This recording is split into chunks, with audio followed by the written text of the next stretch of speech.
ان کے چہرے پہ چادر آتی ہے تو قرآن کہتا ہے یا ایھا المدثر، ایک کمبل اوڑھنے والے پیارے ہیں۔ اور کبھی کیا کہتا ہے جب وہ چادر اوڑھ لیتے ہیں تو کہتے ہیں یا ایھا المزمل، اے جھرمٹ مارنے والے۔ جھرمٹ مارنے اپنی زبان میں کوئی چیز جل بجھ ہوتی ہے نا، اس کو کیا کہتے ہیں؟ جھرمٹ مارنا۔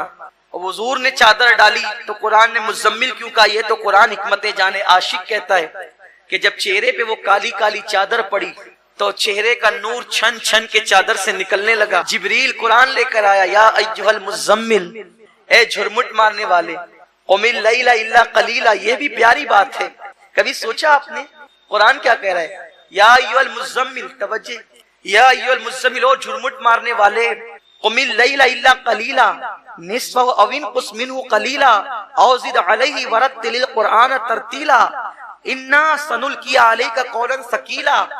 کیا کہہ رہے قرآن؟ اے پیارے محبوب جھرمٹ مارنے والے، اٹھو اٹھو، عبادت کرو۔ کتنا؟ نصف او انقص منہ قلیلا، آدھی رات تک یا کچھ اس میں، او زد علیہ، اس میں بڑھا لو، ورتل القرآن ترتیلا، ٹھہر ٹھہر کے ہمارا کلام پڑھو۔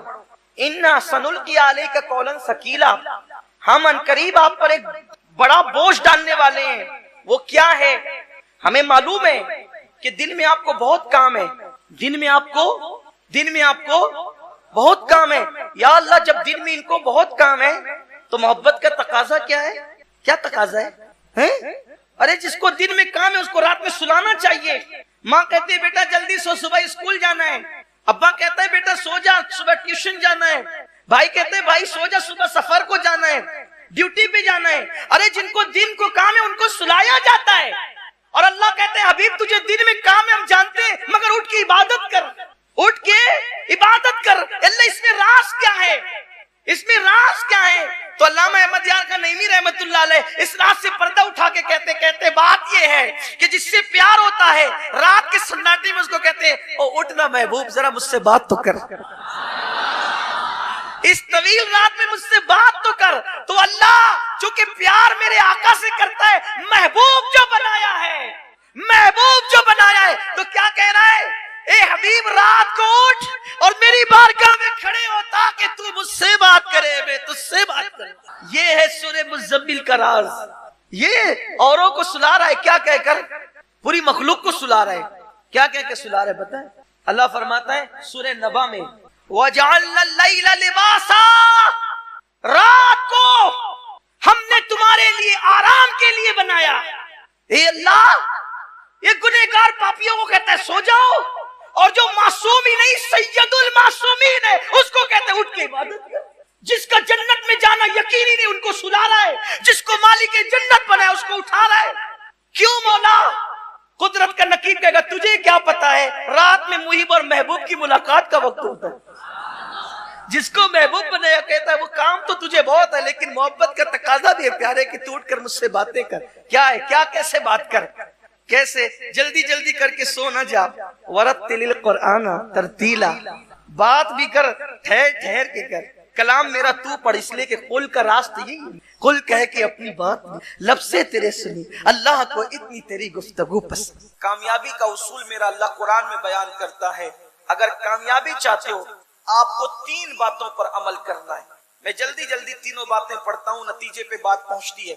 اللہ پاک ارشاد فرماتا ہے کامیاب، اور ایک بات یاد رکھنا، اللہ نے کہہ دیا کامیابی ہونی، اگر شک کرو گے مسلمان نہیں رہ جاؤ گے۔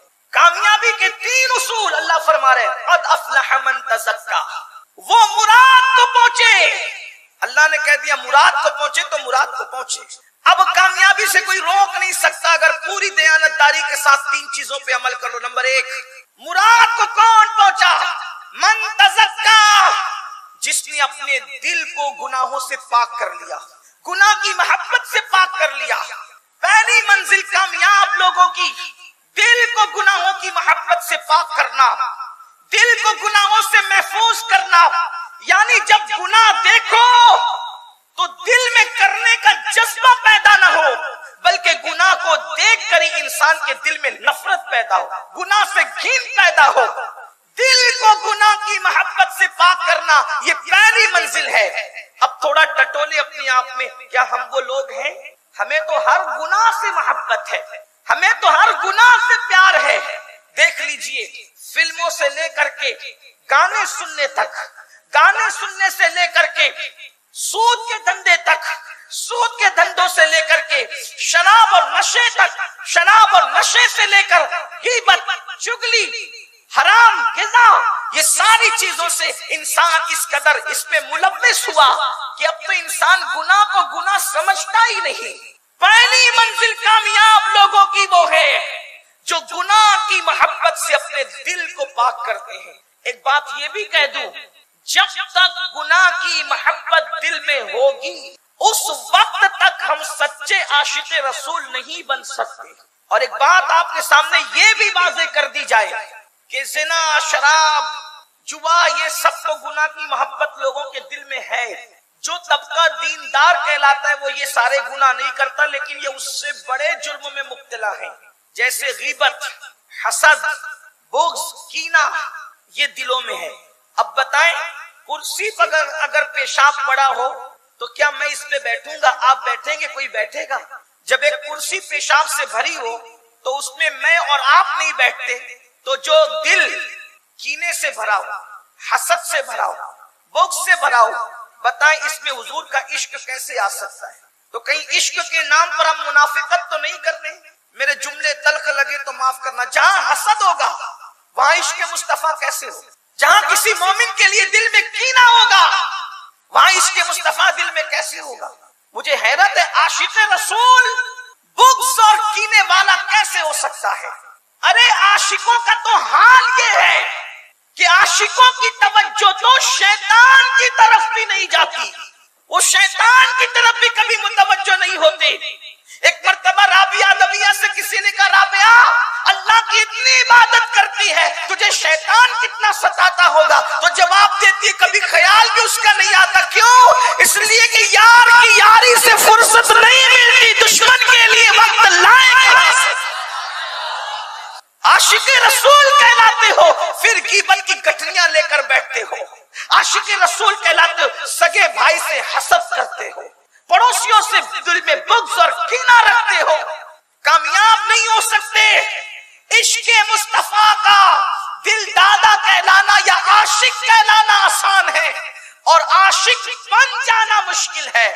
بہت عاشق رسول کہلا چکے، اب ذرا عاشق رسول بننے کی کوشش کرو۔ لیکن یہ بچوں کا کھیل نہیں ہے۔ پھر کہتا ہوں، نمازی بننا آسان ہے، حاجی بننا آسان ہے، غازی بننا آسان ہے، شہید بننا بھی آسان ہے، عاشق رسول بننا آسان نہیں۔ دوسروں کو دیکھنا تو دور کی بات ہے، اب یہ کان ایسی منحوس باتیں بھی سن کر تڑپ رہے ہیں کہ دیور کی نظر سے بھابھی محفوظ نہیں ہے۔ یہ صورتحال ہے، مسلم معاشرے کی صورتحال ہے کہ دیور کی نگاہ سے بھابھی محفوظ نہیں، بہنوئی کی نظر سے سالی محفوظ نہیں، بلکہ بعض مقامات تو وہ آئے ہیں، اللہ اکبر، العیاذ باللہ، العیاذ باللہ، کہ یہ بھی سنا گیا کہ بہن بھی محفوظ نہیں۔ یہ صورتحال ہے کس قوم کی؟ کس قوم کی؟ اللہ کے بندو، عشق بہت بات ہے۔ تو عرض یہ کر رہا تھا کہ قرآن کامیابی کا پہلا اصول بیان کرتا ہے، قد افلح من تزکا، اپنے دل کو پاک، دل پاک۔ اچھا، اب یہ منزل تو آپ تو سوچتی ہوں گے کہ آپ تو آ کے رونا ہی روتے ہیں، کوئی حل بھی تو ہونا چاہیے۔ اب یہ دل پاک کیسے؟ دل پاک کرنے کا بھی تو کوئی طریقہ ہوگا۔ ہاں ہے۔ نمبر 1، کثرت سے درود شریف پڑھو، دل پاک ہوگا۔ لا الہ الا اللہ کلمہ شریف پڑھو، دل پاک ہوگا۔ قرآن کی تلاوت کثرت سے کرو، دل پاک ہوگا۔ اور سب سے آسان طریقہ، کسی پاک دل والے کی صحبت میں جا کر کے بیٹھا کرو، دل پاک ہوگا۔ اب یہ بڑا مسئلہ ہے، یہاں تو آپ پریشان ہو جائیں گے کہ بھئی کس کا دل پاک ہے، ہمیں کیسے پتا چلے؟ تو پھر اس پر میں آپ کو کوئی خطرے میں نہیں ڈالتا، پھر یہ کہتا ہوں زمین کے اوپر جتنے پیار سب سے کرو، احترام سب کا کرو، عزت سب کی کرو، ہاتھ سب کے چومو، لیکن جا کے وہاں بیٹھو جو زمین کے اندر جا چکے ہیں، اس لیے کہ ان کا دل صاف ہونا یہ یقینی بات ہے۔ موقع ملے تو سرکار دیوان شاہ کے آستانے پہ جا کے بیٹھ جاؤ، حافظ جی بابا کے آستانے پہ جا کر کے بیٹھ جاؤ، اور اللہ نے موقع دیا تو اور بھی میں سب کے نام نہیں جانتا، جو بزرگ آپ کے یہاں کے مشہور ہے وہاں جا کے بیٹھ جاؤ، پھر موقع ملے تو پھر ہندوستان کے بادشاہ سلطان الہند سرکار غریب نواز کی بارگاہ میں جا کر کے بیٹھ جاؤ۔ اللہ کی قسم کوئی مانے نہ مانے، ایک نظر کا سوال ہے، ایک نظر اٹھے گی میرے خواجہ کی اور دل کی تاریکی سب دور ہو جائے گی۔ لیکن آپ وہاں جاتے ہو تو کارخانہ مانگتے، وہاں جاتے ہو تو سائزنگ مانگتے، وہاں جاتے ہو تو تانے بانے کو وہاں نہیں بھولتے، وہاں جاتے ہو تو کپڑے کی دکان، کرانہ دکان، یہ مکان وہ مکان، بیٹا مانگا بیٹا ہوا تو پوتا مانگا، پوتا ہوا تو نواسا مانگا، نواسا ہوا تو پھر اس کا رشتہ مانگا، اسی کے اندر سب گھومتے رہتے ہو۔ ارے نادان جیسا سخی ہے ویسی عطا مانگ، یہ ساری چیزیں تو تو بھی کر سکتا ہے۔ اپنے دل کو تبدیل کرنے کی کوشش کر، اپنے دل کو بدلنے کی کوشش کر۔ اللہ کی عزت کی قسم جس دن تیرا دل صاف ہو جائے گا، تجھے کسی کی دعا کی ضرورت نہ رہے گی، تو جس کے سر پہ ہاتھ رکھ دے گا اس کی قسمت بدل جائے گی، اس کی قسمت تبدیل ہو جائے گی۔ دل صاف کرو، دل پاک کرو۔ بلکہ عطائے رسول ہند الولی سرکار غریب نواز کی کرامتوں میں سے کرامت یہ ہے کہ آپ ہمیشہ آنکھ بند کر کے بیٹھتے تھے۔ غریب نواز آنکھ کھول کے نہیں بیٹھ، آنکھ بند کر کے بیٹھ، اور جس دن آنکھ کھول کے کسی کو نظر بھر کے دیکھ لیتے، صرف دیکھ لیتے، اس کو مقام ولایت عطا فرما دے۔ اب میں یہاں حیران ہوں، یا اللہ، جب رسول اللہ کے بیٹے کی نظر میں یہ کمال ہے کہ جس کو نظر بھر کے دیکھ لے اس کو ولایت کا مقام عطا کر دے، جب نواسے کی کیفیت کا یہ عالم ہے تو نانا محمد الرسول اللہ کی شان کا عالم کیا ہے؟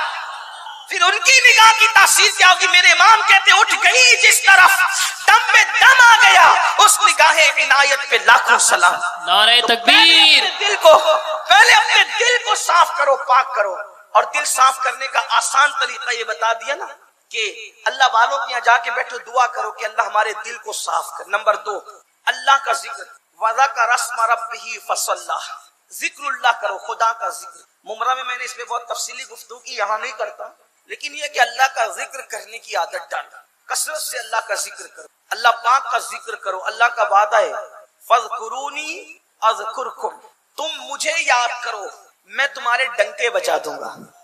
عزت سب چاہتے ہیں لیکن کوئی اللہ کا ذکر کرنا نہیں چاہتا، اور یہ جو اللہ والے تھے، صوفیہ تھے، یہ ہر وقت اللہ کا ذکر کرتے تھے۔ قرآن اللہ والوں کی شان بیان کرتا ہے، الذین یذکرون اللہ قیاما وقعودا وعلی جنوبہم، کہ یہ اللہ والے وہ ہیں کہ جب کھڑے ہوتے ہیں تو اللہ کا ذکر کرتے ہیں، یہ جب بیٹھے ہوتے ہیں تو بھی اللہ کا ذکر کرتے ہیں، یہ کروٹوں پہ لیٹتے ہیں تو بھی اللہ کا ذکر کرتے ہیں۔ انسان تینوں میں سے کوئی ایک ہی کیفیت میں ہوتا ہے، یا تو وہ کھڑا ہوتا ہے، یا بیٹھا ہوتا ہے، یا تو لیٹا ہوتا ہے۔ اللہ فرماتا ہے وہ تینوں کیفیتوں میں اللہ کا ذکر کرتے ہیں۔ یاد رکھیں اللہ کا ذکر، مثال کے طور پہ اللہ اللہ ہی کہہ دے، سبحان اللہ ہی کہہ دے، الحمدللہ ہی کہہ دے، اللہ اکبر ہی کہہ دے، لا الہ الا اللہ ہی کہہ دے، اللہ ہو ہی کہہ دے، یہ سب ذکر ہے، زبان سے کرتے رہیے۔ اللہ پاک فرماتا ہے میں تمہارے ڈنکے بجاؤں گا، تمہارے چرچے کروں گا۔ کبھی آپ نے سوچا، کبھی غور کیا، غریب نواز کے لیے، غوث پاک کے لیے، صابر پاک کے لیے، محبوب الہی کے لیے، قطب الدین بختیار کاکی کے لیے پوری تحریکیں بنی ان کو ختم کرنے کے، ان کا ذکر ختم کرنے کے لیے، ان کے نام کے نعروں کے لیے 100 سال تک کے تنظیموں نے محنت کی، ان کو پروموٹ کرنے کے لیے محنت کسی نے نہیں کی۔ توجہ کرنا، گھر جا کر کے اس فلسفے کو سوچنا، ان ولیوں کو پروموٹ کرنے کے لیے کسی نے محنت نہیں کی، لیکن ان کو ختم کرنے کے لیے تحریکیں چلی۔ مفتی لوگ کھڑے ہوئے، یا غوث کہنا شرک ہے، یا خواجہ کا نعرہ لگانا شرک ہے، ان کے نام کی نیاز کرنا شرک ہے۔ مفتی فتویٰ دیتے دیتے مر گیا، اس کی ہڈیاں پگھل گئی، لیکن غریب نواز کے ماننے والے کم نہیں ہوتے، بڑھتے ہی جا رہے ہیں۔ پہلے عرس میں دیکھو کتنی تعداد ہوتی تھی، ابھی کتنی تعداد ہوتی ہے، آپ غور فرمائیں۔ اور اب سے پہلے جو ہمارے باپ دادا لوگ جاتے تھے، کتنے لوگ جاتے تھے، ابھی کتنے جاتے ہیں، یعنی بڑھ رہا ہے معاملہ، کم نہیں ہو رہا ہے۔ کیوں؟ اللہ کا وعدہ ہے فَاذْكُرُونِي أَذْكُرْكُمْ، میرا ذکر کرو میں تمہارے چرچے کروں گا۔ ان لوگوں نے کیسے ذکر کیے؟ دریا کے کنارے بیٹھ کے اللہ کو یاد کیا، سمندروں میں اللہ کو یاد کیا، جنگلوں میں اللہ کو یاد کیا، پہاڑوں میں اللہ کو یاد کیا۔ لوگ گاروں میں گناہ کرنے جاتے، توجہ تو کریں، ان میں ہم میں فرق کیا ہے؟ لوگ گاروں میں گناہ کرنے جاتے، وہ گاروں میں چھپ کے خدا کا ذکر کرتے تھے۔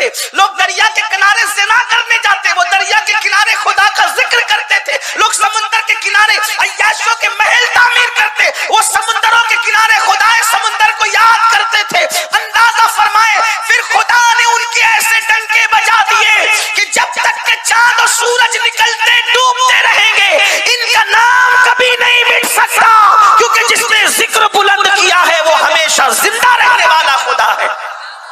ذکر کرو اللہ کا، آسان ہے ذکر۔